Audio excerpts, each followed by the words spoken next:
I started Target ALS. It was deeply personal, and I'd come to realize that 1 in 400 people will get ALS. I committed to raising $250 million, which is a lot, especially for this disease. And about 3 months ago, I hit that goal, but I'm not stopping. I started after my uncle died, after my father died, and it was clear that it was hereditary in my family. I was part of the team, but I didn't discover that until a bit later. This is a solvable disease, and the more resources we have, the quicker we'll solve it. We've had a clear target, and our mission is simple. Everyone lives, and we truly believe that one day everyone will. First of all, this is my voice. I'm Tim Green, and I have ALS. But this podcast isn't about ALS. I don't want you to feel sorry for me. I don't feel sorry for me. I'm a father of 5, married for over 35 years, a New York Times best-selling author, an NFL first-round pick, and a practicing attorney. This is Nothing Left Unsaid, where my son Troy and I sit down with extraordinary people for raw, honest conversations about life, its toughest trials, and greatest triumphs. My voice in today's episode is powered by 11 Labs. Dan Doctoroff, it is a real pleasure to have you on our podcast. Believe it or not, you are what this podcast is all about. Interesting people with interesting stories. Some people outside of New York might not know you, but anyone who's visited New York City has seen the projects that you are responsible for as deputy mayor in Michael Bloomberg's administration, including the Highline Park and the iconic Freedom Tower, which was built to replace the Twin Towers after 9/11. On top of that, you are one of the leading forces behind the progress we've all seen in ALS. Thank you. You know, it was a great honor to serve New York after 9/11, and I think we transformed the city, so I'm very proud of that. You should be proud. You made a huge impact on New York City, as we all know it. Dan, I read that when you were growing up, your dad was an FBI agent in Newark, New Jersey, who went on to work as a Court of Appeals judge in Birmingham, Michigan. Can you please tell us the story behind that? Well, my dad went into the FBI after law school, and I had the misfortune of being born in New Jersey. And after 2 years, we moved to Michigan, where my mom was from, and I lived there for the next 16 years. And graduated from a public school and then went to Harvard. I spent a year after Harvard as a political pollster and then went to law school at the University of Chicago and then into investment banking and then private equity after 3 years. I wanted to make as much money as possible, and then I would be free to do whatever I wanted. That's my origin story. I get the goal, make as much money so you could have kind of freedom. But did you like what you did? I did, but it wasn't really my thing. I wanted to have an impact, and I didn't feel like private equity gave me that. So once I had made enough money, I started thinking about other things. I ended up going to the 1994 World Cup semifinal at the Meadowlands. I wasn't into soccer at all. I couldn't have cared less about the teams, LA and Bulgaria. But I walked into the stands, and it turned out to be the most exciting event I'd ever been to. The energy, the atmosphere, it was incredible. I remember sitting there thinking, this is amazing. The world is here. New York is here. Their hometown fans are here. And I started asking myself, why isn't New York the kind of place where people experience this level of excitement throughout their lives? I left the stadium that day with this idea: New York should host the Olympics. I spent nearly 2 years researching the Olympics and urban development, and I came to believe that the Olympics could actually be a catalyst for real change in a city. So I started developing a plan with others, and that launched me on a whole new journey. We eventually went to London to see how things could be transformed with a solid plan, and that path led to me becoming deputy mayor. So in the end, it all worked out. Before we get into all of the amazing stuff you did as an adult, I've got to ask, what was it like growing up with a mom who had a PhD in psychology? Was she constantly analyzing you and your brothers? What kind of presence was she in the house? Definitely. She was incredibly insightful, and she was really the driving force in my life. I went to therapy at 60 because I was worried about time. And the therapist and I ended up talking about my ambition. I remembered how my mother used to rag on my dad for not being ambitious enough, and I didn't want to disappoint her the way I thought he had.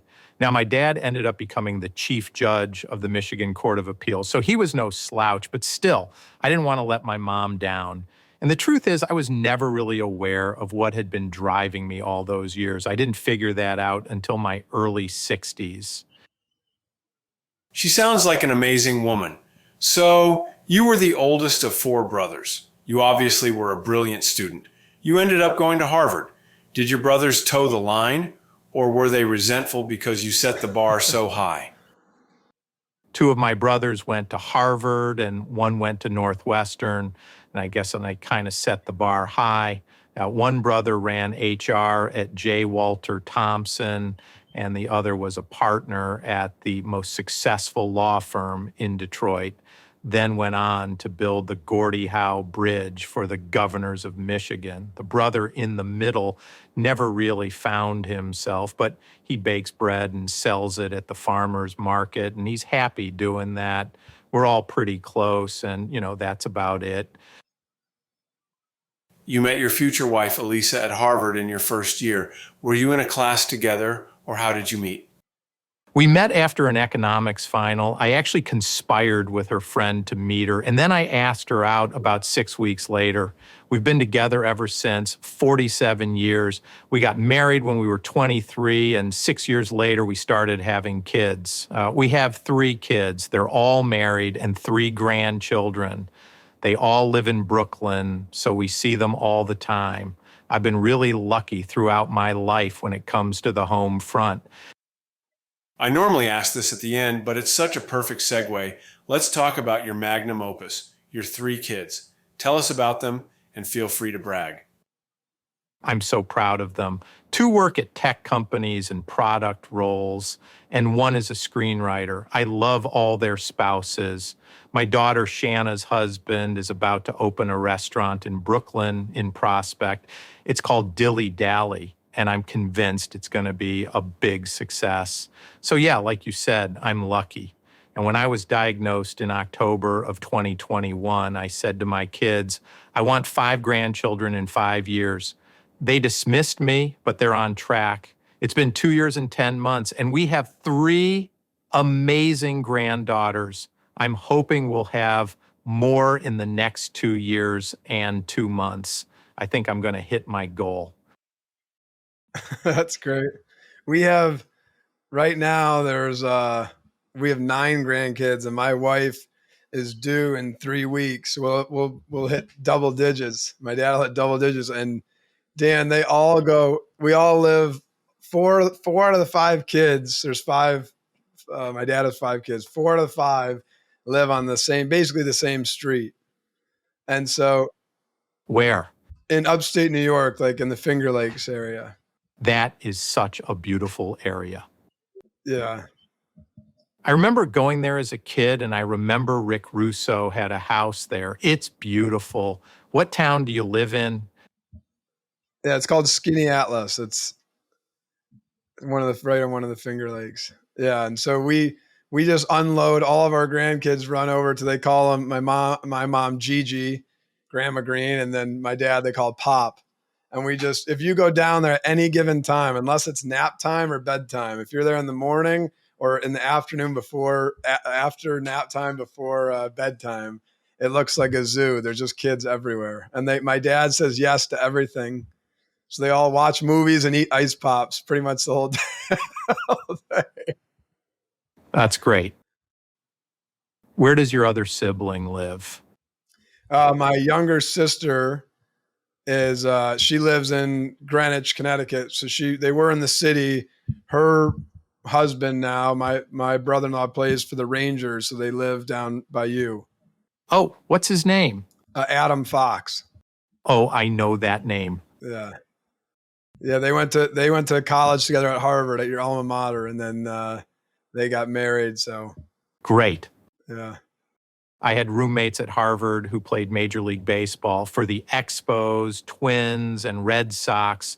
And next weekend, all my roommates are coming out to our house on Long Island like we do every year. Ironically, one of my roommates died of ALS at the end of 2018, Wow. which is bizarre. But, things happen. All right, let's go back to 1981 when you got married and right before you attended University of Chicago Law School. What was your experience there like? I was only there for 2 years, but I really loved it. My wife got a job in New York, so I dutifully followed. I hated New York. I didn't want to go. Every time I'd been there before, I felt small and overwhelmed. We thought we'd only stay for 2 or 3 years, and it's been 41. And over that time, I've made some real contributions to the city from 2 or 3 years to 41. Yeah, I never expected to stay. When we first moved there, New York was just coming out of the fiscal collapse. It wasn't pretty. There was a lot of crime. That first year, I commuted to work from Gramercy Park, and I must have gotten hit up for drugs at least 50 times along the way. By my third year, my major activity was alternate side of the street parking. You had to move the car most days, and I'd try to find a parking spot. If I couldn't, I didn't go to class. That was my life. But I also started to explore the city. I rode the subway, which let me hop between neighborhoods. I played this little game, counting how many cars reached the world, just watching the people. And over time, over 10 years, I grew to love the Orioles. And then I became a Yankees fan. I'd been a Tigers fan my whole life. I went to the Stanley Cup final games when the Red Wings won in '94. I even became a Giants fan. So the shift from just living in New York to really loving it probably took me a good 10 years. After you graduated from law school, you went to New York to work at Lehman Brothers. What made you choose to live in New York City? It was all my wife. She took a job, and I had 1 year left of law school. So I followed her like a dutiful husband, but I didn't want to go to New York. I hated it back then. Over time, though, I gradually came to love it. I ended up living there for 10 years. You were highly successful, and then you decided to go on an intrepid bid for New York City to host the Olympics.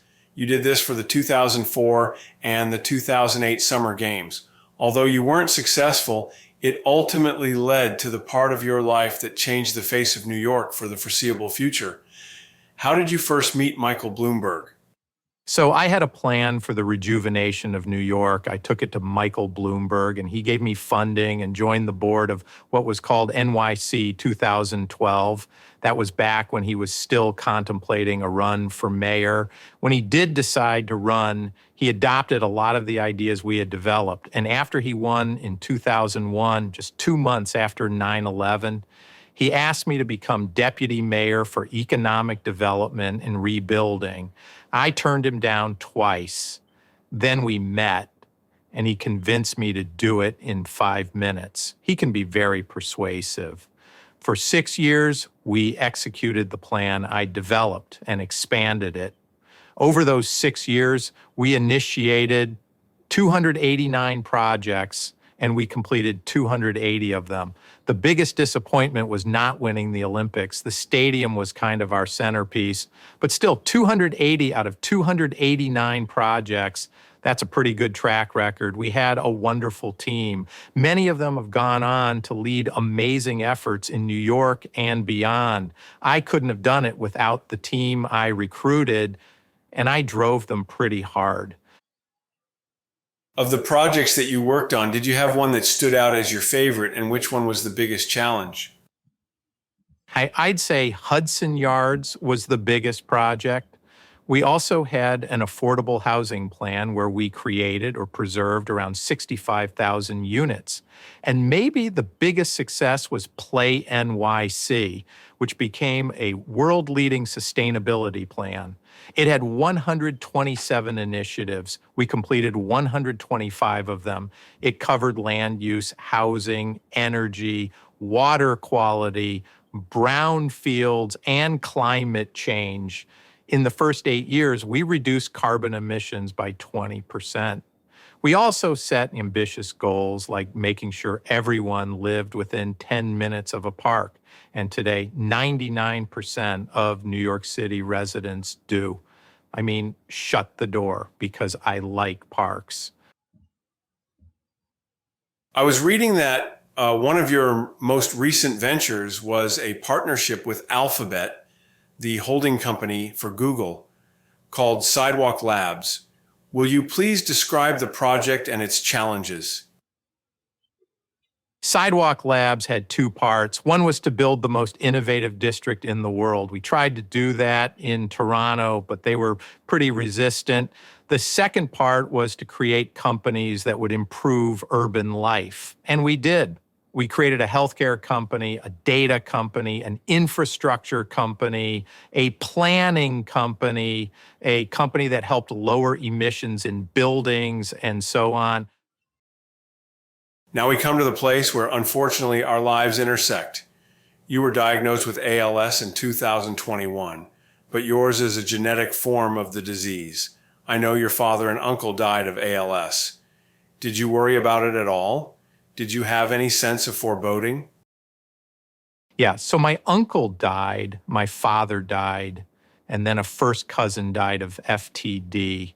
They all had the same genetic mutation. I don't have that mutation, but it's bizarre. After my uncle passed, after my dad had already died, I felt like I had to do something. It was so emotional for me because my cousins, my brother, all had that genetic risk. So I started Target ALS. It was deeply personal, and I'd come to realize that 1 in 400 people will get ALS. I raised money from Mike Bloomberg and David Bush's son. I donated myself. And over the first 9 years, we had amazing success. Then when I was diagnosed, we turned that tragedy into something even bigger. I committed to raising $250 million, which is a lot, especially for this disease. And about 3 months ago, I hit that goal, but I'm not stopping. I'm going to keep going until I can't. The more research you fund, the more researchers you bring into the field, the more companies take an interest in ALS, the more technology you can apply, and the better off the whole field becomes. So yeah, I'm not stopping. I'll do this until I can't. You didn't take your diagnosis lying down. You formed a charity called Target ALS and raised an astounding $250 million. How did you do it? Well, I started after my uncle died, after my father died, and it was clear that it was hereditary in my family. I was part of the team, but I didn't discover that until a bit later. I started Target ALS in 2013, and over the first 8 or 9 years, I raised about $80 to $90 million. Then, when I was diagnosed, I committed to raising $250 million. It was all based on a strategy, and I reached that goal about 3 months ago, but I'm not stopping. What's the new goal? 300, 350? I don't have a new goal yet, but we now have a development team. I raised all the money so far from my friends. It helps to have wealthy friends, and we've still got thousands of other targets to go. We're going to expand our base. We'll do it through social media, email, and other methods. We're going to grow, and we're going to keep pursuing the strategies that have worked for us. That includes funding multidisciplinary consortia that bring together industry and academics. We also provide tools and resources to lower the barriers to entry for researchers coming into the field. Another big focus is bringing industry into the field because they have deep knowledge and experience with clinical trials. And we're building on that strategy so that in the next 10 years, we can save lives. I really believe we'll help everyone, academics, industry, the VA, and other ALS nonprofits because this is a solvable disease. And the more resources we have, the quicker we'll solve it. We've had a clear target, and our mission is simple. Everyone lives, and we truly believe that one day everyone will. Yeah, that's awesome. Tim, when were you diagnosed? In 2016, he was diagnosed. 80% of people die within 5 years. Yeah. When did you have the trach? I might mess this up. I think it was November of 2019. It was like right during Thanksgiving, I think. Yeah, I had the trach about 3 months ago because I came down with pneumonia and I could have had serious complications from it. My pulmonologist told me, you're very vulnerable. So I got the trach right away. It's been a big change in my life. I've lost an infant, I've lost my brother. And like with your dad, it's personal, but I want to see my grandkids grow up. I want to be around for that. I want to see them live long, full lives. And we're in this together. When my dad had pneumonia and he was deciding to get the trach or not. And that's one of the things I said to him is I have a younger brother who's still in high school actually. And so that was like the main thing. And then, but also I said to him, I'm like, at that point, my daughter was like 1. And I'm like, dude, I have no idea what I'm doing. I need you to help me raise my own kids here. I got to be around for the advice. Yeah, that's key. Like you, we're a tight-knit family, and I want to live just like your dad does. The trach obviously is challenging, but have you, I guess for what you were expecting, is it harder than you were expecting or is it easier than you were expecting it to be? I'd say I didn't really have any expectations. It crept up on me really fast, and I didn't know what it was going to be like. Now, I have to use the HFC machine about 3 hours a day to clear the secretions, but I can still work. Yeah. I can still raise money for Target ALS. I can see friends. I can go out to dinner. So honestly, it's probably been easier than I thought it would be, but still, having this is a bit of a pain. I got to tell you, I can't believe Bloomberg didn't win the bid 4 years ago now. I cannot believe it. I know he would have been a great president. I totally agree. Yeah. I voted both Republican and Democrat. I've gone like back and forth. I would have voted for Bloomberg in a second. Yeah, he's a great leader. He organized the government in a way that cut down on bureaucratic friction. He was loyal, he was engaged, and he had great people running the government extremely well. I have nothing negative to say about him. He's my hero. After 6 years in city government, he tapped me on the shoulder and asked me to run his company, which I did for 7 years. And now he's back. Those 13 years we spent together were the greatest experience of my life. I've heard people say that, but for funding, they would have found a cure for ALS already. If this is true, how do you balance the way you deploy those funds against squandering it on everyone who approaches you with an idea? We have an independent review committee made up of 48 scientists who are at the cutting edge of their fields. They make all the decisions. So even if someone knows me or knows I was sad, it's irrelevant. Sentiment doesn't influence how these decisions get made. I heard you say in an interview that all you need in life is a purpose and relationships, and you have both. Target ALS as your purpose and your wife and 3 children as your relationships. You've also said you're content living day to day. So I'm curious, is your purpose focused on helping others down the line, maybe your kids or grandkids, or is it more about what you can do here and now? My purpose is to make sure everyone with ALS lives. And as you noted, I do live day to day because I don't want to think too much about what the future might look like for me.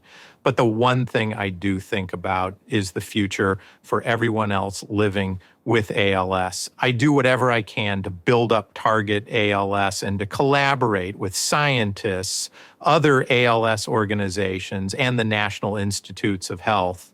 And I do it all again. But like you pointed out, relationships matter too. My first priority is my family, but I also have so many friends and colleagues I'm grateful to. I'm usually on 4 or 5 visits a day, and honestly, I feel very lucky to be in this fight. Like my wife Alyssa, you're Jewish, and you seem to carry a deep sense of equanimity, something I personally found through my Christian faith. I'm curious, did you find that sense of peace through religion, or did it come from somewhere else? You know, I'm not spiritual, but since my diagnosis, I've come to realize that all that really matters is relationships and purpose, and I live by that credo.